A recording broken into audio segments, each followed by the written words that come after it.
With entrepreneurs spending their time and energy hustling, it's no wonder that so many of them are breaking down and feeling unfulfilled in their lives, despite reaching their career and financial goals. And maybe that's you. Maybe you've reached a place in your entrepreneurial journey that has you questioning, is this it? Is this really it? And this is why Ajit Nawalkha's new book, Live Big, is set to create a massive disruption in the way that you're doing business. Ajit Nawalkha is an entrepreneur, business coach, and founder of Evercoach, author of the Book of Coaching and Live Big, and a co-founder of Mind Valley. Ajit built his reputation the old-fashioned way, with persistence, grit, and an unshakable determination to succeed. Having been raised in India, sharing a roof with 21 other members of his family, he went beyond what he was expected to achieve. But after experiencing his own lack of fulfillment, despite having a very successful career, Ajit decided to create a better way to lead his entrepreneurial journey so that he could experience living big. So stay tuned. In this episode, Ajit will share his 3 steps to living big and other tips that will help you change the way you're running your business and your life.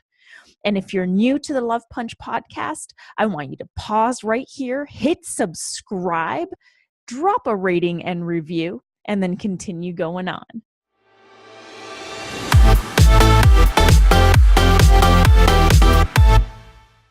I am super excited to have Ajit here with us today. We are going to be talking about the art of living big. So Ajit, I would love for you to just explain to our listeners, what does that even mean, living big? First of all, very excited to be here, Ruby, on the Love Punch podcast. And the art of living big, or just living big, simply means having the choice, or having the choice of really being able to say, hey, what is it in the area of my life or the different perspectives of my life? Do I get to choose and live it the way I want to? What I've found is entrepreneurs especially tend to make the choice of saying, all right, I'm going to prioritize my career. I'm going to prioritize my business. I'm going to prioritize the impact that I create out in the world or the great recognition that I get. And they forget about everything else that life has to offer. Travel, friendships, partnerships, relationships, kids, so on and so forth. There's so much to discover. Health, wellness, well-being, and so forth. There's so much life has to offer, but especially entrepreneurs or high-performing professionals tend to skip out on that and tend to just focus on their career and validation from the outside world. And that's my invitation in Live Big, is that you don't have to choose. You don't have to choose to go, oh, I can either have a great career or I can have a great relationship. You can have it all. And that's my invitation in Live Big. That's what the understanding of Live Big for me is. Right. And it's interesting because I feel like there's a lot of talk in the entrepreneurial industry of having to hustle all the fucking time. Like hustle while you sleep, hustle on the weekends, hustle if you want to achieve anything. And it's, I've been seeing fellow entrepreneurs get literally sick over this. And I myself have fallen victim to this. I had adrenal fatigue 2 years ago that took me 8 months to recover from.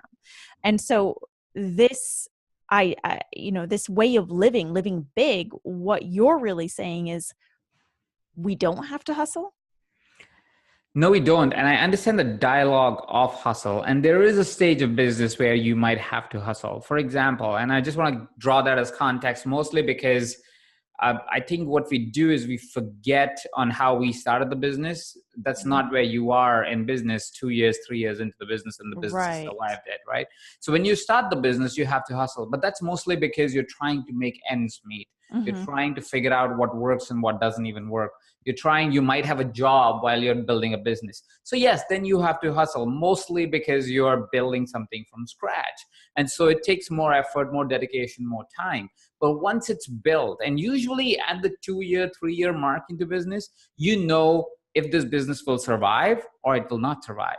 If the business is still struggling and you're not able to figure out and you're not able to generate a revenue stream, if you're not able to create a product that people love, if you don't have your first 1,000 fans, you probably want to think about if that business is going to survive on the long term. And if it's not going to survive on the long term, well, there's no point running it, right? Right. So the intent or the understanding should be that if in the first 2-3 years of the business of you putting full-time effort into it, I'm not talking about if you're doing part-time, it might take a little bit Mm-hmm. more because it really depends on the effort of the point. Really is if you figure out your product and people love your product, you should be able to create a business in the scope of first 2-3 years to a place where you don't have to hustle anymore.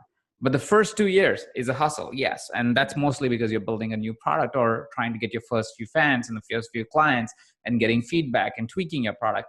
But once that happens, your business should start to get into a flow where it can give you the space of living a complete and full life. And you don't have to hustle anymore. For that matter, if you really, really think about it, the Mm-hmm. successful, uber successful entrepreneurs that we always look up to, Mm-hmm. not the 3 minutes that they talk about on video. That's Right. not that's not their life. That's their 3 minutes of their life. The Mm-hmm. 24 hours of their life, most of the time, has a lot of comfort. They've designed their life around different things. Now, it might show up in their lives in different ways. Like a lot of entrepreneurs tend to be, especially if they're authorities and personalities, tend to be insecure. And so their Right. personal lives look a little bit different than somebody who has a tech product company. And if they really scale that company, if they're really true entrepreneurs and somebody you want to look up to, you will see that their life has a very good balance. They have their family life, they have their friends' life, they work hard, but they also don't have to work hard. They choose to because they're excited about something that they're creating new in their business, not necessarily for the work of things. So Mm-hmm. what we must think about is, what are we really resonating? What are we really saying out to the world?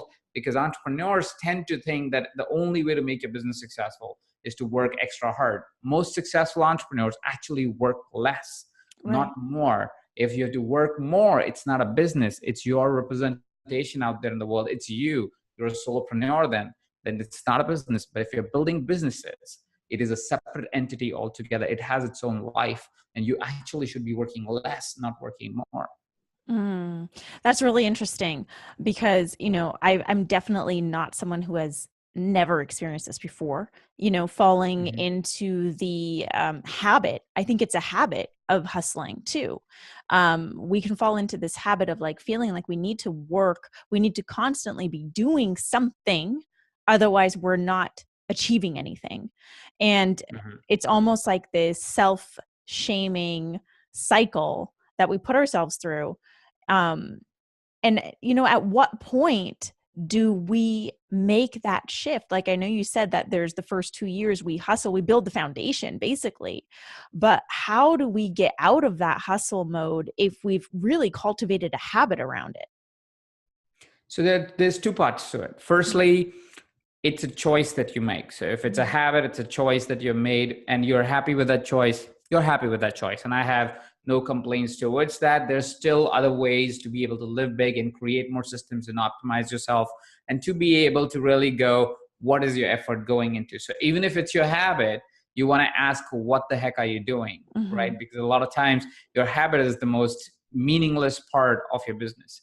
It Mhm. is the items that really don't need your time is what you're doing. It's Mhm. the items that really don't move the needle at all is what you're doing. And that Right. habit, think about that. Like if you really want to hustle, if that's what you want your life to look like and that's the choice you're making, at least make it solid enough that you do tasks, you do Mhm. things that are actually useful, that actually Mhm. move the needle, that actually propel you to a greater reality or whatever that is for you, right? Right. Not So just like that's the living on social media and posting and yeah, this creating is this is stuff. what entrepreneurs life look like right now, and Yeah, that is always on their phones. cute. It's really nice and cute, but that's not required. It's not, you don't have to do that, Mhm. right? And I mean, you should still wear your personal brands and so forth, so maybe a little bit, but you don't have to spend half your day doing that. Right. What happens worse than that is that you tend to do or have the hustle habit not because you want to hustle internally, it's because what the world is presenting to you. What I've Mm. seen entrepreneurs tend to do is they tend to compare a crap ton to other Yes. entrepreneurs, right? Oh, Mhm. their social media. Oh, they are posting 3 times a day. I must post 3 times a day. Well, Mhm. why?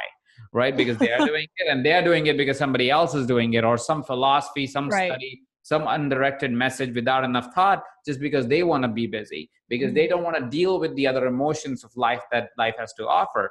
Sit in the meditation or be on Instagram, well, be on Instagram any day, right? It's more effortless. It's nothing. You just scroll.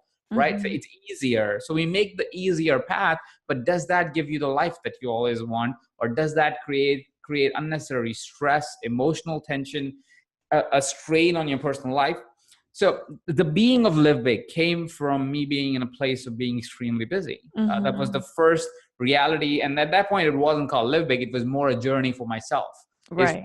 go, hey, listen, I'm running this phenomenal company. I was running Mind Valley. I was the CEO of the company at that point, running this phenomenal company, which is serving so many people. Mm-hmm. And I had only one thing really sorted in my life at that time, which was my career.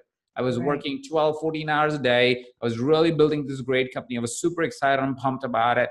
And the thing was, there's nothing else in my life that was exciting me, which is also why I was working 12 to 14 hours a Mm-hmm. day, like an escape mechanism almost. Mm-hmm. And me going, what do I do? What else will I do? What do I do going home? Well, if I go home, maybe I'll start writing something because now it's 9 o'clock in the night. So being in office doesn't sound right. Right. Right. But still at home, it wasn't that I was doing something else. I was still working, and I would start the Mm-hmm. first thing in the morning that I had lost my health in that and all that. My relationship was gone. I didn't have a relationship with my family, and so on and so forth. A whole disaster. If you looked at a full life, I didn't have Mm-hmm. a full life. I just had a great career, which I absolutely loved, and I was very purposeful about it. So you could be really purposeful and forget about yourself in the process. That was Mm. my truth at a point. So that started me on a journey of really trying to figure out what is it that I really want? What's the life that I want to create? I'm a very intentional person. I've been able to create whatever I've intended to create in my life, right? Mm-hmm. So I said, okay, if I don't know what I want, I will never create it. So let me figure out what I want. And that sent me out on the journey of really finding what was true to me, what was honest to me, what I felt was living big is, which in my opinion now, and as I express it, if somebody asks, is all about choice. The Right. ability to be able to choose is what living big really means for me. And so I said, okay, I didn't have a choice at that time. How do I create that and be able to create a successful business as well from scratch? Is what my intentionality came from. That's where I came from. I was like, okay, if I really want to do this, I should be able to do it anytime, anyway, and I should be able to give it to somebody if somebody chooses to have the same Mm-hmm. experience, right? And that got me to go on a journey of living big. Unfortunately, what had happened, it is during the process of while I was discovering, there was a very good friend of mine who was also a very successful entrepreneur, but because of how isolated she had become, and this only we learned after her passing, how isolated she had become, she took her own life. So Wow. that was, in a way, if you think about it, could be, and you would see this, it's an increasing pattern where we Mm-hmm. see people like Anthony Bourdain or Kate Mm-hmm. Spade.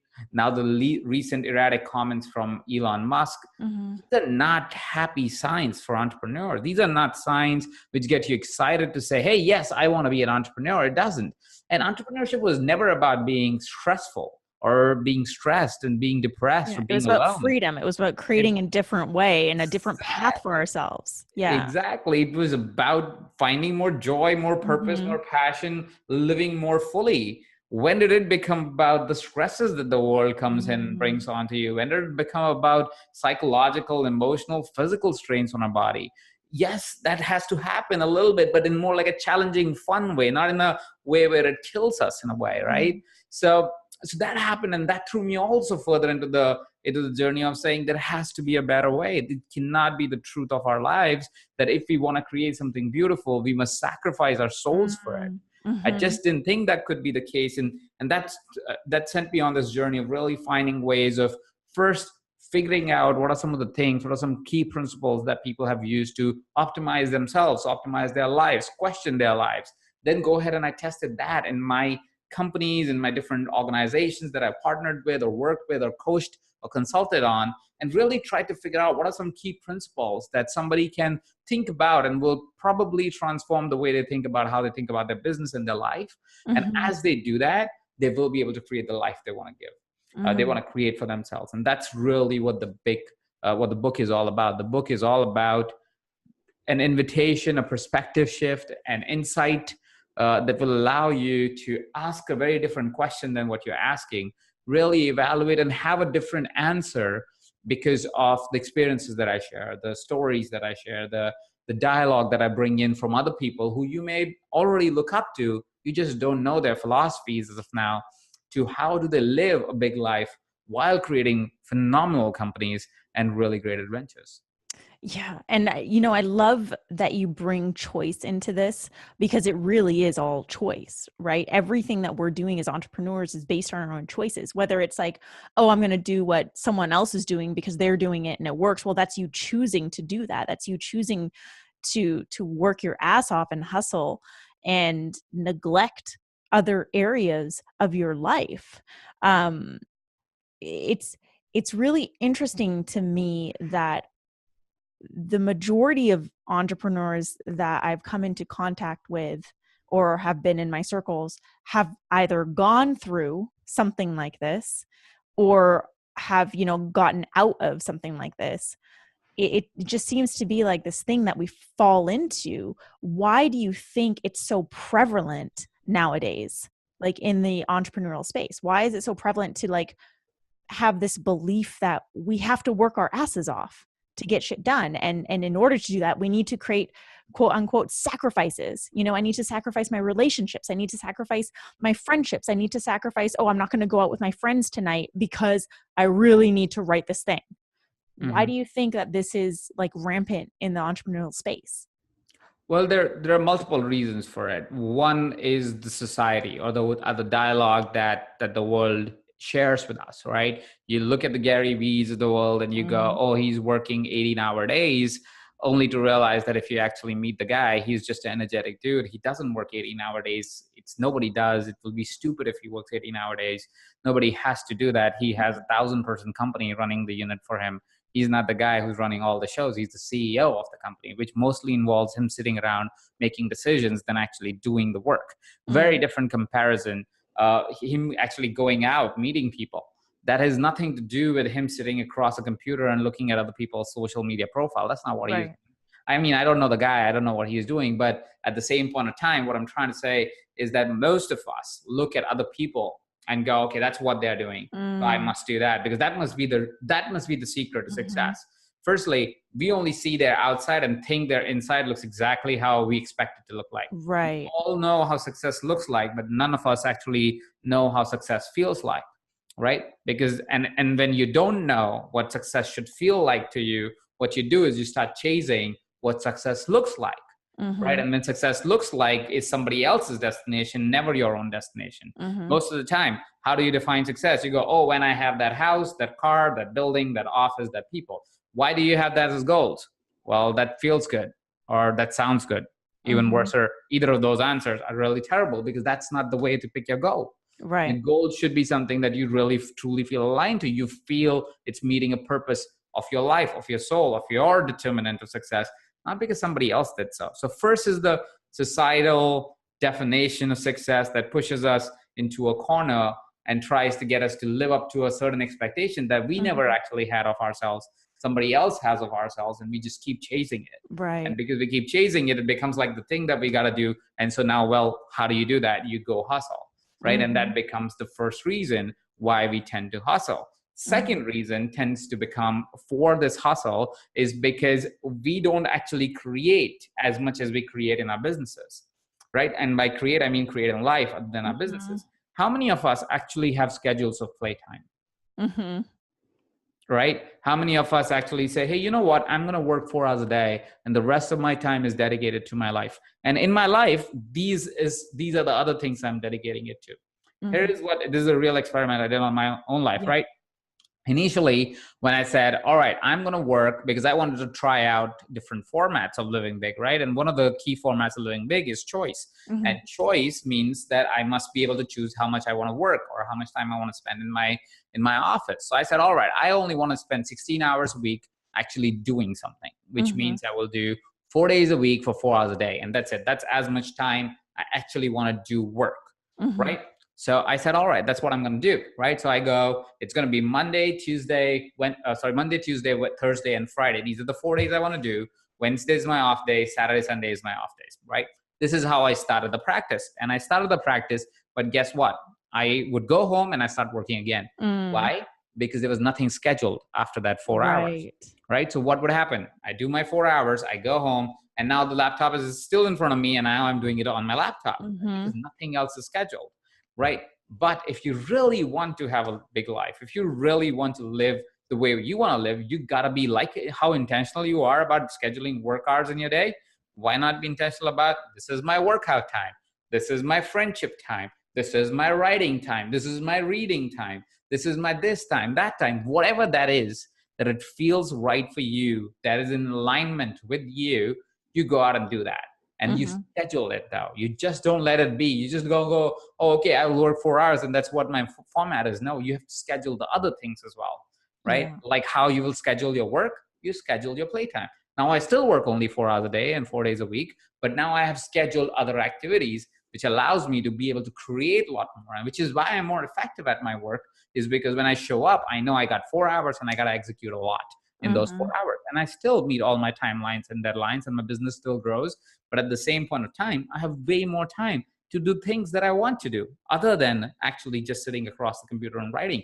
Because honestly, great CEOs, great founders, great companies are not people where CEOs were really hardworking people. None of Mm-hmm. those companies are like that.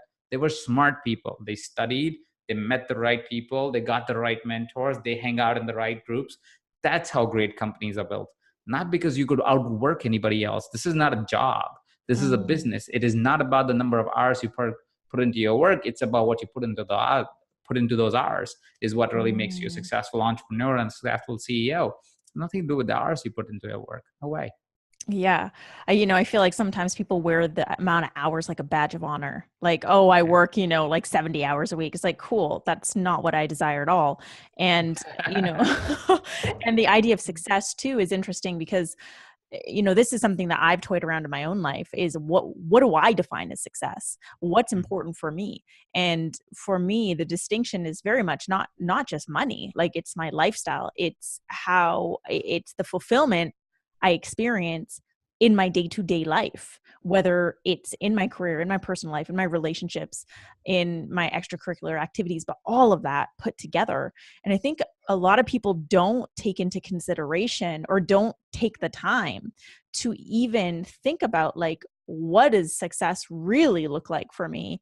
And then they reach that point in their career where they're making, the 6, 7, 8 figures that they've been desiring to make, and they feel empty and they feel unfulfilled. So, this book that you've written is so, so important. And it's come at such a timely moment for so many entrepreneurs because I feel like there's a lot of people who are experiencing this right now and who desire more, but don't necessarily know how to get themselves out of the lifestyle, the hustling lifestyle that they've created. So what would you recommend to those people? Because I bet you there are some of those people listening right now. Like, what do you recommend for them to do to start pivoting away from that and more into a life where they are truly living big? So it'll be a little hard to answer the complete answer to that question because everybody is different. So I don't know what Mm-hmm. is the demon that you've created that gets you busy. And I mean by your listeners, Yeah. like you don't know what's the lifestyle that you've created, which always requires you. It really depends. It changes from person to person, but generally, as a rule of thumb, the first thing that you have to do is to get really clear on what does it mean for you to live the complete life, the big life, or Mm. however you want to call it in context of whatever makes it more sensible to you. What is it that you want to create? Because the thing is, we don't create anything that we can't imagine. Mm-hmm. And sometimes our imagination is limited, but that's okay. That's why you go out and meet other people. That's why you interact with the world, not to take their bullshit, but to take Yeah. inspiration from the world outside, right? You can capture whatever you want. You want to Mm-hmm. capture the inspiration and go, oh, okay, that sounds really fascinating. This sounds really interesting. And then you take that, and then you also go inside you and see what's true to you and find that. And that's the first step to really creating whatever you want to create in life, is to get really clear as to what are you going to create. And it's okay if it's a temporary clarity, Mm-hmm. because it always evolves like life will. Life is not a goal, it's a dance. You don't Mm-hmm. wait for the dance to end, you dance with the dance and you enjoy the dance, right? And so that's how you create your life. It's like a dance, and you're always getting better at your dance, and nobody wants the dance to end because that will mean death in a way. Mm-hmm. right? So you don't want the dance to end. You want to enjoy the dance. And that's what you think about when you create something, is to say, hey, this looks beautiful in this moment. Let's create this. And then when you're there, you will find something else beautiful and you will create that, and then some more, and then some more, and then some more. And that's Mm-hmm. beautiful as a journey itself. Now, once you know which direction you're going, is where you start to create a plan around how will that become a reality. Often we go, all right, so this is what we do with goals as well, a lot of times, Right. right? We write down our goals. So we go, okay, every day I'll write down my goals, and then we forget about it, right? And we write down and we write down and we write down, we think it'll just manifest itself. It never Right. manifests itself. You write down your goal and then you write a plan for it. That's how Mm-hmm. you manifest for it. You create these plans and you keep creating these plans, and one of those plans is going to stick. And that plan is the plan that will actually go forward in life, right? That's Mm-hmm. the same way of creating intentionality, and the outcome that you want for your life is you start by saying, hey, this is what I want my life to look like, and here is how I'll get there. It'll take 3 months, it'll take 6 months, it'll take 6 years. It doesn't matter. Whatever the timeline that seems and feels right to you, you create that plan, and then Mm-hmm. you start executing towards that plan. That's the simplest path that I could give Right. at this point, but it is much more complex than that, in context of the fears and the demons and the challenges and Right. the perspectives that you need to be able to execute towards that plan. But generally, if you follow this 3-step structure, you should be moving towards creating a great life for yourself. Mm-hmm. Mm-hmm. That's super helpful. And, I feel like as long as we are taking action towards that, it becomes easier to navigate those fears and the belief systems that are deterring us, because at least we're doing something to chip away at them. At least we're moving in a different direction. It's very much like what you were saying about your 4-day work week and how you just decided, this is what I want my work week to look like. These are the hours I want to work. These are the days I want to work. And I bet there was a lot of shit that went into, even like with your mindset and everything that went into Absolutely. making this work, but you got really clear on how you wanted it to look. And you're right, like we need to know what it is that we're running towards. And I think a lot of people get caught up in the tunnel vision of, this is what I want my business to look like. Mm-hmm. Cool. What about the rest of your life? Like, Yeah. how do you want the rest of your life? Do you just want to be all about your business? Do you not want to travel? Do you not want to have fun? Do you not want to have time with your family and friends? Do you not want time for a relationship? And all of these things greatly impact your ability to create a thriving business too, because I feel like it all feeds each other. And when we have this fulfilling life, um, it helps you create a more impactful business. So I'm curious to know if that's been true for you. Like when you made this shift and started living big, did you notice a difference in the impact that you're able to create through your business? Absolutely, because you get really directed, and that's a part of you living big, right? It's in your, if you're an entrepreneur, there is no point where you will go, oh, I don't like my business, right? It's not that I'm not passionate about what I do. That's in no way a situation. I wouldn't be in the business I am in if I wasn't passionate and excited about it on almost a daily basis. I'm pumped about what I do. But at the same point of time, I just want the balance as well to be able to do even better in my business. Because here is the real truth. And if we get really clear, and if we take some time after listening to this conversation, to the listeners right now, just take a little bit of time and think about, when did your best ideas came? Mm, When was it that you came up with your best business idea? Was it when you were working in your business, or when you were just hanging out? Was it mhm, in the shower, in the bathtub, while you were on a swim, working out, anything else that you were doing? You were doing something else is when your best business idea came. You mhm, were at a seminar is when your best business idea came. It wasn't when you were working on your business. It wasn't on your laptop while you were writing. That's not where best ideas come from. Best ideas come when your brain has space to process all the information that it's gathering on a minute by minute, second by second level on your subconscious. And we just don't give ourselves that space at all by wasting our time on the computer, on our phones, without thinking about, hey, where is it that I want to create? What is it that I want to create? Some of the best ideas will come when you don't do the work. Like, by doing the work in the sense, I mean, doing the actual typing work. mhm, You're just going, hanging out with your friends, you'll suddenly get into a conversation and light bulbs will go on, and you go, oh my God, we got to do this. This is the best idea ever. And mhm. that is what will create the best show, if you want to create, or best product you want to create, best marketing that you want to create, whatever that is. It is going to come when you are actually not doing the work. And that's why I have scheduled not working time. It's not Mhm. that I can shut off my brain. If I get a business idea when I'm hanging out with my wife, it's not that I'm going to go, all right, now it's shut off time, I can't write this idea. Of course I write the idea, right? It's not that Yeah. you can't shut off your brain, especially if you're passionate about something. And that's not the point of creating space and time in your life. It's Mhm. about saying life's bigger than just your career. Have your career because that's amazing and passionate and you do great in the world, but you can do that while having a great time with your own life as well. And for that matter, you would do better in your career if you can have a great time with your life. Mhm. I love what you said. Life's bigger than just your career. Uh, Yeah. it's so easy to get trapped in that tunnel vision as an entrepreneur, and life, when I first started entrepreneurship, it was almost like I couldn't fathom that because I was so obsessed with my ideas and so obsessed with what I wanted to create. But now, with where I'm at, oh my God, life is so much bigger than my career. And there's so much more fulfillment that can be experienced when we allow ourselves to open up and shift into that belief that like life is so much bigger than our career. So, yeah, thank you. Thank you so much for sharing that. And we are nearing the end of this episode. And this is where I turn the tables on you, Ajit. So I usually deliver a love punch at the end of every episode. And I want to know from you, what is your love punch for today's episode? Something that would sum up what we've just spoken about.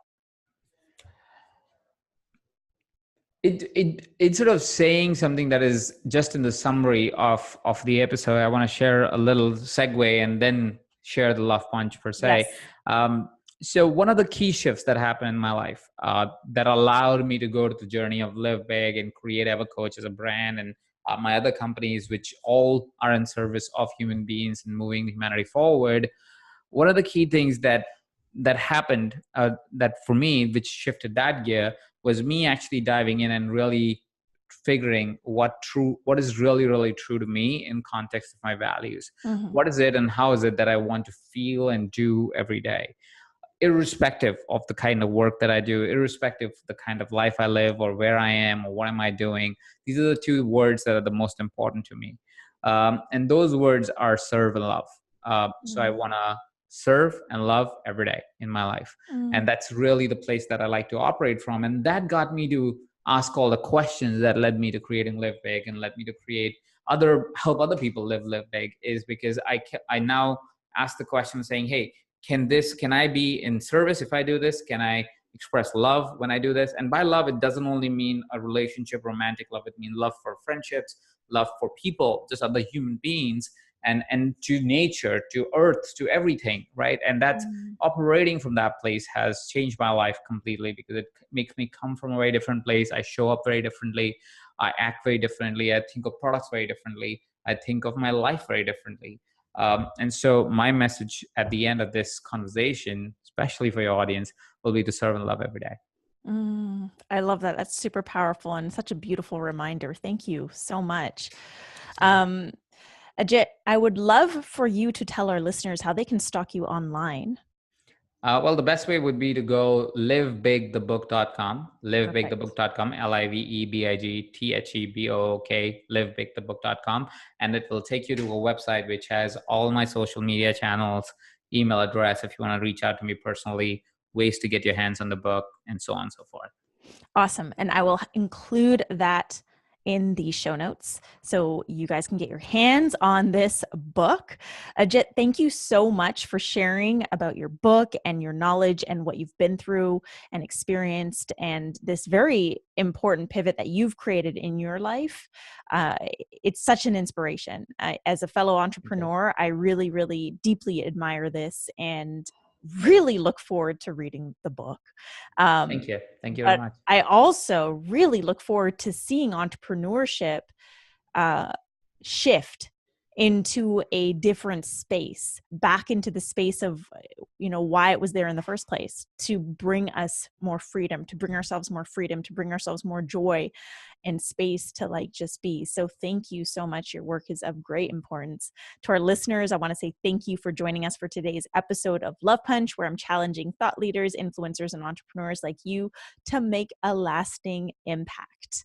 If you have any questions or just want to say hi, please reach out to me on social. My handle is at I am Ruby, and I will see you back here next week with a brand new episode of Love Punch.